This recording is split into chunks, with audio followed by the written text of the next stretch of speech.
జ్ఞాన సరస్వతి వస్త్రదాన పథకం క్రింద ఈ రాష్ట్రంలో 2009-10 సంవత్సరంలో 550 మార్కులు అంతకంటే ఎక్కువగా సాధించిన బాలికలకు రాష్ట్రంలో దాదాపు 11,942 మంది బాలికలకు అమ్మవారి ప్రసాదంగా వస్త్ర బహుకరణ జరుగుతోంది.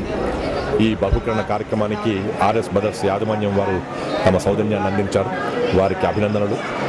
ఇది గౌరవనీయులు గురుతుల్యులు శ్రీ చుక్కారామయ్య గారి యొక్క ఆలోచనకు సాకారం. ఇది అమ్మవారి అనుగ్రహం నిండుగా ఉండి ఇంకా ఎంతోమంది బాలికలు ఇంతకంటే ఎక్కువగా చదువుకొని ఇంకా విద్యాభివృద్ధి పొందాలని చెప్పని, ఇతోధికంగా వారు చదువర్లు కావాలని చెప్పని, అమ్మవారి పట్ల భక్తి ప్రపత్తులు ఇంకా కూడా నిండుగా ఉండాలని చెప్పని వారిలో ఈ భావాల్ని పెంపొందింపజేయడానికి ఈ కార్యక్రమాన్ని రూపొందించారు బాసర దేవస్థానం వారు. మంచి కార్యక్రమాన్ని ప్రారంభించారు.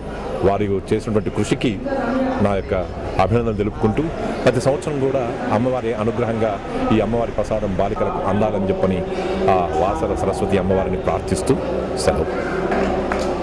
నేను ఎస్ఎస్సి పరీక్ష 1943లో పాస్ అయ్యాను. ఆనాడు నాకు 343 మార్కులే వచ్చాయి.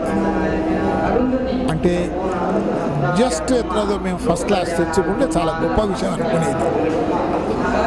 ఈనాడు ఆడపిల్లలు 550 మార్కులు తెచ్చుకుంటున్నారు.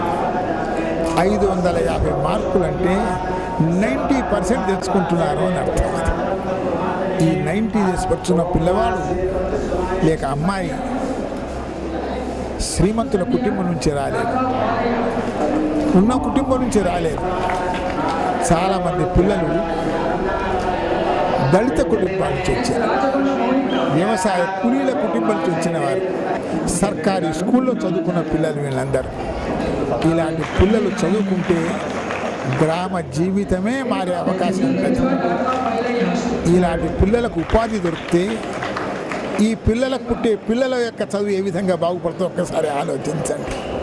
దేశం యొక్క ఆర్థిక పరిస్థితి మెరుగుపరచాలంటే ఆడపిల్లల యొక్క చదువే దేశానికి ఎట్లదో నిధి అని మనం చేస్తున్నాం. అది ఇన్వెస్ట్మెంట్. దీన్ని దృష్టిలో పెట్టుకొని ప్రభుత్వం ఆడపిల్లల చదువు పైన ఎక్కువ కేంద్రీకరించాలని నా యొక్క భావన.